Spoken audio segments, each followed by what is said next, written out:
వైజాగ్ ఓరే మామూలుగానే నాకు కొంచెం stage fear please.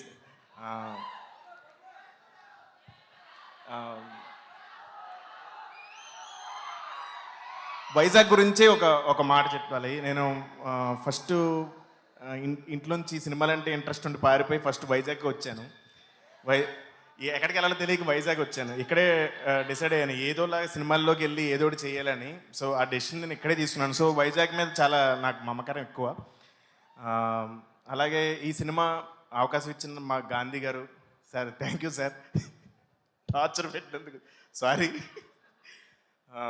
Ritika, thank you, thanks for being wonderful co actor. You become bestie of me, thank you so much. అలాగే ఇంకా mega prince Varun Tej గారు sir, ఇంతకుముందు మీరు చాలా అంటే అటెంప్ట్స్ చేశారు, దో ఇట్స్ ఫెయిల్ అవ్వచ్చు కానీ మీరు ఎప్పుడు ఫెయిల్ అవ్వలేదు సార్. కీప్ అటెంప్టింగ్, మీరు ఖచ్చితంగా అటెంప్ట్స్ చేయండి, కొత్తగా ట్రై చేయండి. ఇదే నేను యాజ్ ఏ మెగా ఫ్యాన్గా కోరుకుంటున్నాను. Thank you. అలాగే కో యాక్టర్ సపోర్ట్ లేకపోతే ఎవరు ఏం చేయలేరు. సో చాలా సపోర్ట్ చేశారండి, థ్యాంక్ యూ.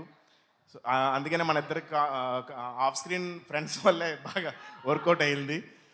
అండ్ మెగాస్టార్ అంటే నాకు చిన్నప్పటి నుంచి పిచ్చి ప్రాణం.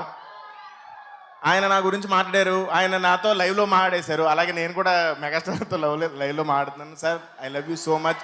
నేను మీతో పనిచేసినప్పుడు మీరు నాకు చాలా ఇన్స్పైరింగ్ వర్డ్స్ చెప్పారు. అవి ఎప్పుడు ఇక్కడ ఉంటాయి. సో నేను ఖచ్చితంగా వాటిని పాటిస్తాను. ఐ విల్ కీప్ ద ఆడియన్స్తో నిజంగా చెప్తున్నాను. మేకప్ వేసుకునేటప్పుడు నేను తెలుగు వాళ్ళు ప్రేక్షకులు అందరికీ నేను గ్రేట్ఫుల్ ఉంటా, దండం పెట్టుకుంటా అందరికీ, మీరు అందరూ బాగుండాలని. సో ఆ వైర్లెస్ కనెక్షనే మీకు నేనంటే ఇష్టం, మీరంటే నాకు ఇష్టం. థ్యాంక్ యూ సో మచ్ అండి. థ్యాంక్ యూ సత్య గారు. ఒక్క నిమిషం, ఒక్కసారి ఇప్పటి వరకు థియేటర్కి వచ్చి సినిమా చూడాలి వాళ్ళని మీరు సినిమాలో చెప్పినట్టుగా కమాన్ ఆడియన్స్ ఆవాహయామి అని మీ స్టైల్లో చెప్పండి ఒకసారి. తెలుగు ప్రేక్షకులందరూ ఆవాహయామి టు థియేటర్స్. Thank you. అలానే వరుణ్ తేజ్ గారితో మీరు సిట్టింగ్ వేసేటప్పుడు బలమైన కారణం ఉంటే కానీ అవ్వదు అన్నారు. సో మీకు రియల్ లైఫ్లో ఎలాంటి బలమైన కారణం కావాలి సిట్టింగ్ వేయాలి అంటే? సినిమా హిట్ అవ్వాలి. వా nice answer. Thank you so much. మిమ్మల్ని వేదిక మీద ఉండవలసిందిగా రిక్వెస్ట్ చేస్తున్నాం.